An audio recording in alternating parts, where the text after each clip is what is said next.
to episode 279 of the CRICKETher Weekly. We're here at the Oval. Tier 1 finals day has just wrapped up. I've got my Kia Oval branded coffee cup here. That feels like we're being sponsored. We definitely aren't. We're just taking advantage of the free tea and coffee available to the media anyway, Sid.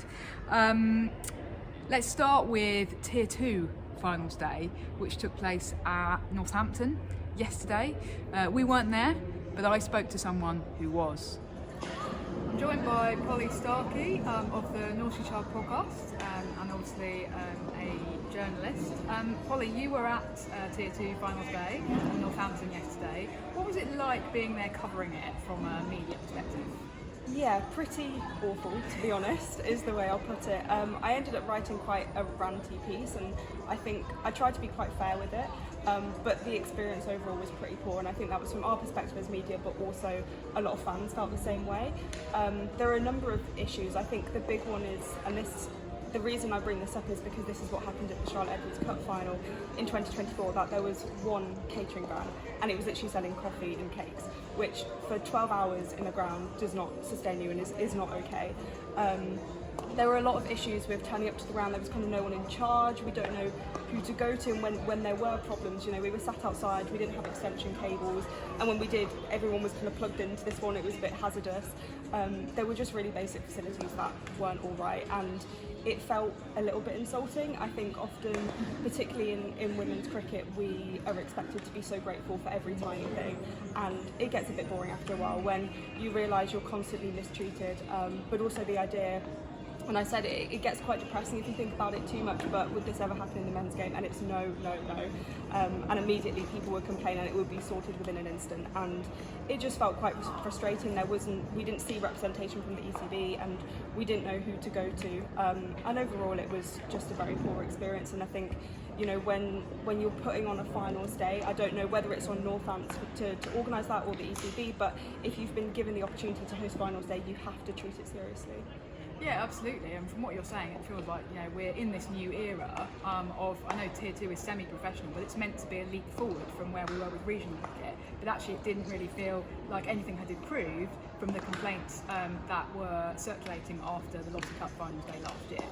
Yeah, if anything, it got worse. And obviously, yes, there is a difference between regional cricket and Tier 2 cricket, and I can really appreciate that. But the idea of Project Darwin is moving women's cricket forward. And if you're going to host a finals day and build it up with, you know, Vitality as the sponsor and all this, and then kind of nothing happens, and it's you know, lets fans down. And I know a lot of Middlesex fans travelled, and you know, the crowd was really poor, and I don't think it was marketed at all really, which is appalling because there are a lot of people in Northampton who may have come down, and yeah, it was just really disappointing overall. And even things like on the ECB, you know, provided stream, there were 2 commentators for the whole day, and the commentators were amazing, so like such in-depth knowledge, but 2 people doing 120 overs of cricket, it was, yeah, pretty poor. So what would your message be to the ECB? I think it would be take it seriously. If you're going to put an event on like this, you have to back it, you have to actually organise it, because there are people like us who want to cover it, but I don't think I want to go to Northampton again. I don't think I want to cover another Tier 2 finals day, because it was an awful experience. We were treated so poorly, and yeah, it was just an insult to the game. So a bit disappointing from a kind of fan perspective in terms of the experience, but the cricket was pretty exciting, wasn't it? And I guess actually the story of the underdogs triumphing, really. Yeah, definitely. I mean, Middlesex were fantastic throughout the day. They didn't lose a wicket all day in their first game and then in the final. And yeah, it was quite something to see Yorkshire go down in the way they did. You know, they started their day really well, and I thought were pretty decent against Glamorgan, but yeah, getting to the final, I think everyone expected them to go on and win, so it was really an upset. But I thought Middlesex played brilliantly, like batting wise, they were just so good, and Finty Trustler looked so powerful when she was batting. Leicestershire, I think, were a little bit hard done by. Their game was weather affected in the end, and another kind of issue with Northants, they didn't cover the square, they just put this kind of the wheel on covers on the actual strip, so it was really slippy, and the ball was like a bar of soap, so when they were bowling and fielding, it was really difficult for them, and I think they had this really good momentum at the end. They scored quite a few runs from their final over, so even though it wasn't really a competitive total, I thought they did really well in that first semi-final, so they kind of were a bit hard done by in that sense. But yeah, I mean, huge for Middlesex, especially when all the expectation was on Yorkshire, and it's just a shame that Yorkshire are going to be in Tier 1 next season, and Middlesex, who have won, don't get any reward for that. Yeah, well, I mean, what's your sense of kind of where it went wrong for Yorkshire? Because you don't win many games from being 15-3, and it just felt like was it the pressure of that expectation of being such overwhelming favourites that got to them, or what was your perception being at the ground? Yeah, I think it was a little bit of that, and obviously when you lose early wickets, it's hard to kind of pick yourself up. And I think, obviously I don't know from the camp, but it felt like they just completely lost it and were just like, right, well, let's go home now. It was always going to be difficult to come back from, and I don't think bowling-wise Middlesex were particularly incredible or clinical. It was kind of just a bit of head loss in Yorkshire, and you could see how kind of frustrated the batters were going. Even I think one of the wickets, I don't think the umpire had even given it out on the player groups already, and I think that gave you the sense of what the mood was like. So yeah, I think Yorkshire will have to kind of review and bounce back, because they had opportunities for 3 trophies and they've already missed 2 opportunities, so they'll want to do well in the 50 over, and I do think there is that expectation, but that's natural because they're the only professionals in Tier 2, and if they're not performing, then questions will be asked. Yeah, absolutely. I mean, and partly just because it was such a hammering. It wasn't a close game. I mean, Middlesex won by 10 wickets with almost 10 overs to spare. So you're right that questions will be being asked at Yorkshire today, I think. What about questions kind of inside ECB Towers, though? As you mentioned just then, Yorkshire are going up into Tier 1 next season. There's probably nothing that we can do about it now. But if you're the ECB, how do you recover from what's essentially a bit of a PR disaster for them, isn't it? I mean, I think the whole day was a bit of a disaster for them, if I'm honest.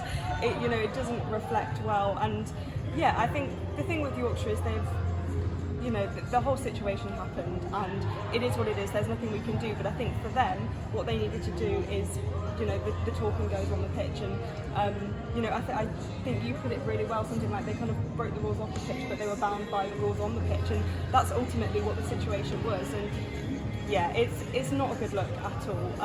I don't think Yorkshire have been really good all season, and I do want to give some credit to Maddie Ward for leading the side in the T20s, because she stepped up and she was the good player of the whole day. She really helped them with the bat, and in fact in the second game she bowled, and I thought she captained them really well, and she looked really upset after, and that was really difficult. But I think the narrative around Yorkshire this season, there was always going to be pressure, but it's not a good look at all, especially with them going to Tier 1. Yeah, absolutely. It feels like kind of self-inflicted pressure. They brought it on themselves, and you're right that it does kind of from a fan perspective, especially if you're a neutral and not a Yorkshire supporter, feels a little bit like kind of poetic justice has been dealt to them, because they lost, and yeah, they didn't kind of live up to that tag, but that's kind of, it's the club to blame for that. Anyway, thanks for talking to us, Polly, and sorry about your day yesterday. Thanks to Polly for that. Now let's talk about what we've just seen here today at the Oval Sid in Tier 1 finals day. Bears beat the Blaze in an exciting semi-final. The final was perhaps a bit less close. Ultimately, Surrey won fairly comfortably, thanks to a great innings from Grace Harris. So semi-final first, it's got to be said, Issy Wong had a bit of a day out, didn't she? Yeah, I think possibly one of the best days of her career. I mean, it was her highest score with the bat, and she also got a couple of crucial early wickets, which were really important, and with really good balls as well. They weren't, like someone taking a huge slog and getting caught on the ring or something. They were proper bowlers' wickets. So, a big contribution, and I think, she really won the match for Bears. And let's be clear, Bears were the underdogs throughout, right? I mean, I think that if you were betting on this game, you'd have expected Blaze to qualify for the final, but Issy Wong really I think that we saw a slightly different side of Issy Wong. Yeah. So what I wrote in my piece was that, previously she's kind of a player that's very much relied on her talent. And here, the talent was on display, but there was also like a bit of grit and a bit of desire to win and kind of will and, effort.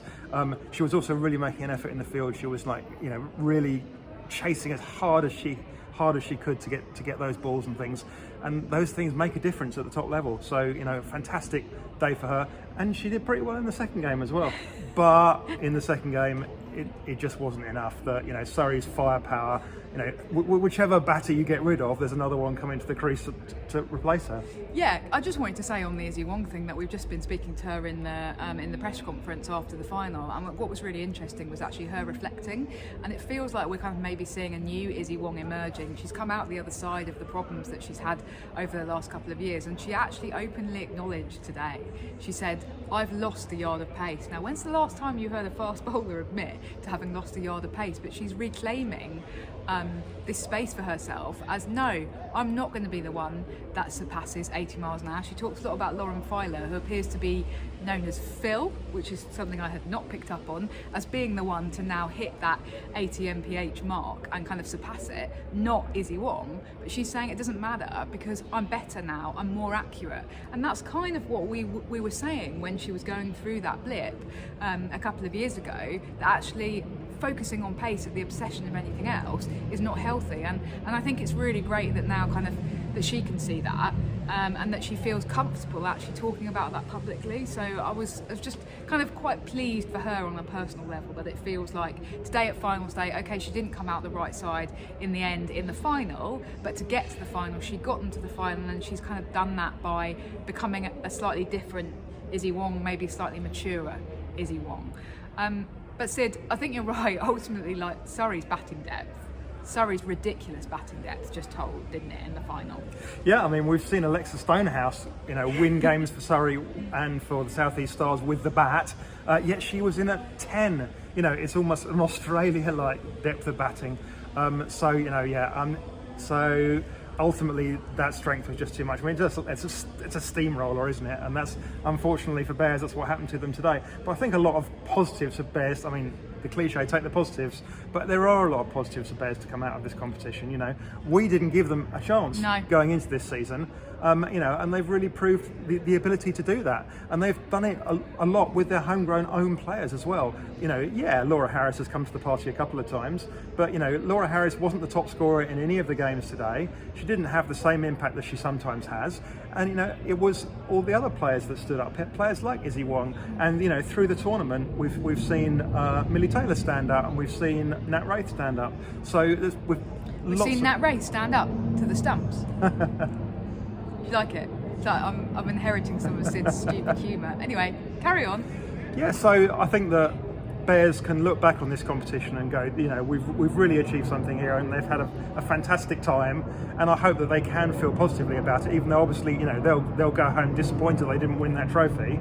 But still a pretty good season for them, and their coaching staff should definitely feel well pleased with themselves at what they've achieved in the few months since they took over. Because bear in mind, it is a new coaching staff at Bears that took over from the what were they called before? The Central Sparks. Central Sparks. Thank you, Raf. You're welcome. One interesting thing today, or across this weekend, that we did see though, Sid, is actually quite a unique thing, that Stair Callis was at Tier 2 finals day playing for Yorkshire, and here at the Oval at Tier 1 finals day, the very next day, playing for the Bears.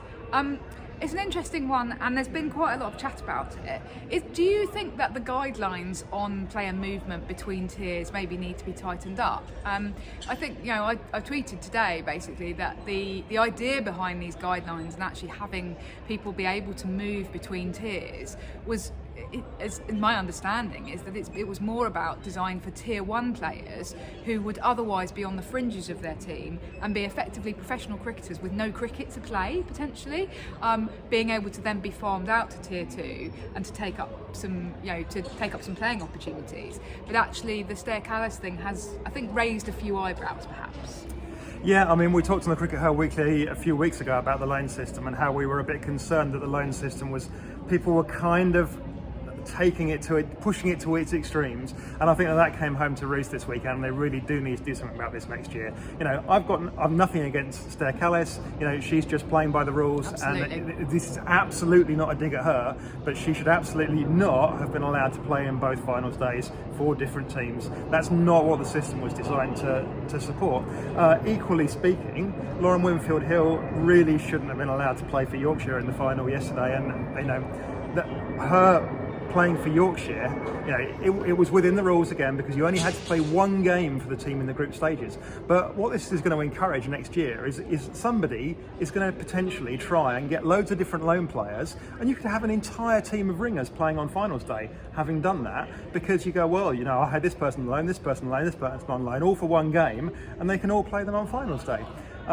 So basically the ECB do need to clamp down on this and say, really, you need to play for one team in the Blast across both competitions, and if you've played for a team in the Blast, then that's your competition, and you're not allowed to especially come in for the finals day.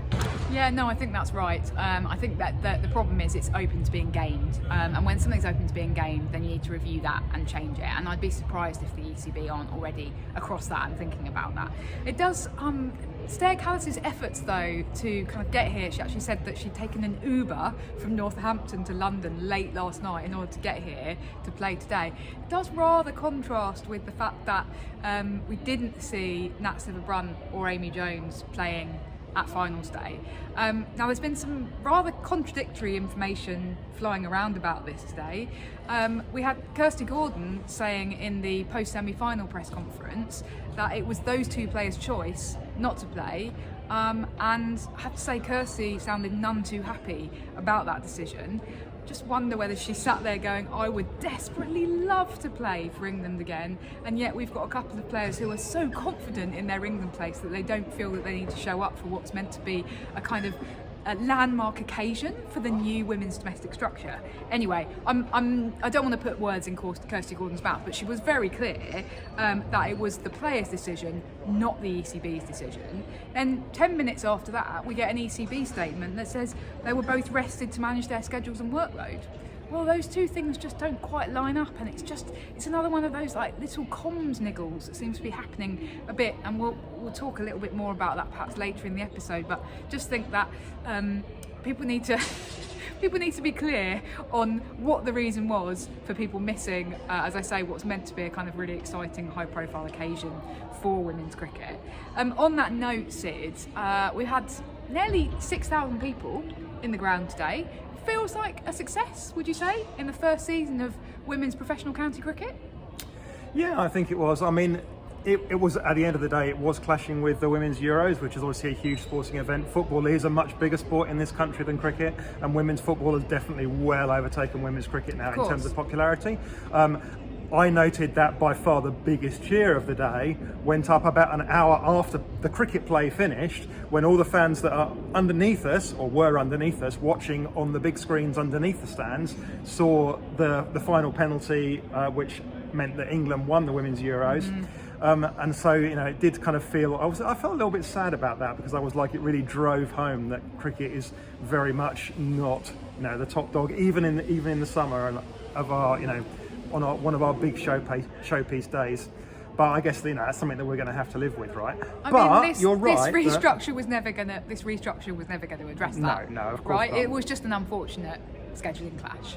Yeah, and you're right that that getting nearly 6,000 people here, is much better than last year, and it's something to build on. And I think that the really important thing is that we need to remember that this is a long-term project, right? That just because there were people talking about 8,000-9,000 fans. Some people in the ECB were talking about those kind of numbers. They didn't quite transpire. But that doesn't mean that we failed. All we need to do is kind of build on this over the years, and hopefully it'll be more next year and more the year after. Yeah, 6 times more than we had at the finals day of the Charlotte Edwards Cup last year. I suspect some of that's just to do with location. They've opened up the Kia Oval today. Derby, I'm sorry guys, but it just doesn't quite compare, not least in terms of actual capacity. But also there's a kind of geographical component to this. London has more women's cricket fans than Derbyshire. Anyway, I think you're right. It's a building. It's a building block, isn't it? It's a start. Now, Sid, shall we talk about the last England v India ODI? It was the last international of our summer, which feels a bit weird to be saying that at the end of July, but anyway, there we go. So we went up to Durham for that. It was the decider. It was probably the best match of the 3 ODIs. I've got to say, I came away and I think what I wrote in The Guardian was quite positive overall, and certainly a bit more positive than some of the other coverage and even your piece, because I felt that after India had got over 300, England were never going to get anywhere near that. And actually they did get over 300, and they only fell 13 runs short. I just feel like under John Lewis, that would never have happened. They would have been all out for 150, especially after losing 2 wickets early doors. So for me, it just felt like perhaps the impact of Lottie just starting to be felt. A little bit more kind of intelligent cricket being prioritised over showboating. That was my reflection on that 3rd ODI. How about you? No, I think there's definitely something to that. I mean, you know, players like Emma Lamb and ADR, who Lottie has brought into the team, are going to be players that are just a little bit more solid, and you know, they're not going to quite do the spectacular things that some of the other players might, but they are going to, you know, well, do what they did basically. They're going to give you solid performances that will be able to, you know, get you close to these scores. I'm just slightly worried that what Lottie is, you know, in danger of achieving is taking the 3rd best side in the world and making them the 3rd best side in the world, because it's still clear that there's a huge gap to India, right? You know, and albeit, you know, it was very much Harmanpreet's performance, you know, with the bat that kind of put India in that situation. And you know, the 40 to 45 overs where Harmanpreet really went big, it's just like you couldn't imagine anybody else, certainly couldn't imagine any England players quite doing that. Even, you know, Natsira Brunt obviously, you know, is right at the top of her game, but you know, that's not what she's going to be able to do. So there was a really impressive performance by India, underlining their status as the 2nd best side in the world. And I sort of feel like England are probably going to remain the 3rd best side in the world. And this team is not a team that's going to ever make that next step. They're not going to be a better team than this India team. And that's why part of me is still thinking that maybe it would be better to build for the future and go, well, okay, except that we're not going to challenge India and Australia, but build for a future where we can. And that's kind of what I think we're not doing at this point. Now, related to that, we did have a question come in from Danny on Blue Sky. And it's about one of your favourite players, Sid. He says, do you think Grace Scrivens is a very revolutionary player with the bat? And should that matter when she's the 3rd highest run scorer in the One Day Cup and the England team are playing as they have in the past year? Over to you. Yeah, I mean, it's an interesting question, because I think that ultimately it's a question that sort of answers itself, in that, you know, she's not a particularly revolutionary player, not in any sense. She's not a player that's going to, you know, smash you. She's not a Harmanpreet that's going to smash you those, you know, huge number of runs that she smashed in the back half of her innings. She's not a 360 player particularly. She's, you know, she's quite a correct player, quite a technical player in the more traditional mould. But I think that there is room for those kinds of players within the England framework. You can probably only afford one of that kind of player in your team, because, you know, she is very much an anchor player, a rock, you know, a sort of solid opener.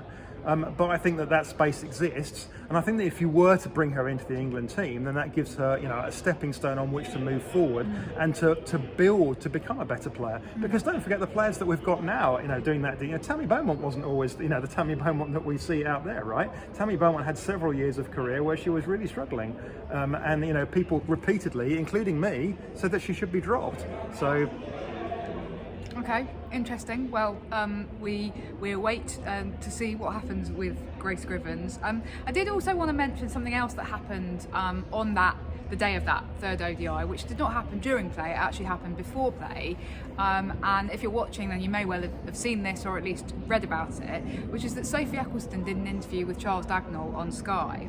And actually talked for the first time about the difficult few months that she's just had. The sort of context for this, I guess, is all of the kind of conversation that's happened around, first of all, the discussion about her refusing to do the interview with Alex Hartley over the winter during the Ashes, and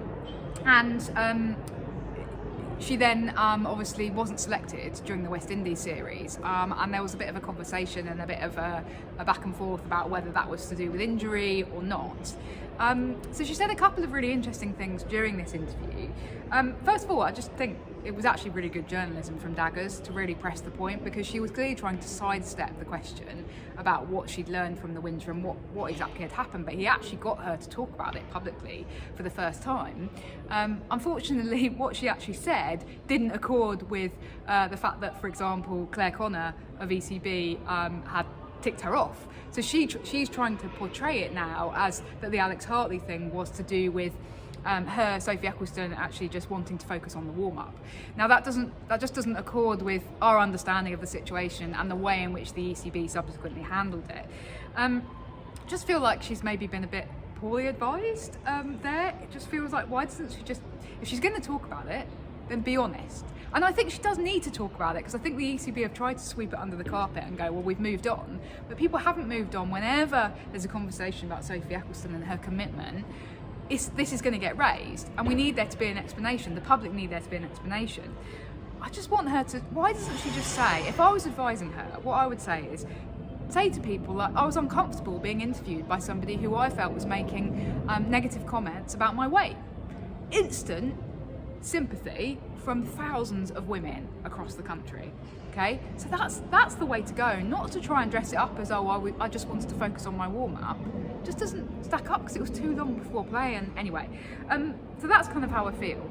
The other thing is that her messaging around like what was happening during the West Indies series was also not in accordance with what we've been told by the ECB, who tried to paint it as, well, she's just got a bit of an injury. Actually, she was saying, like, I was literally crying every day, I was crying to my dad, I was talking about maybe retiring.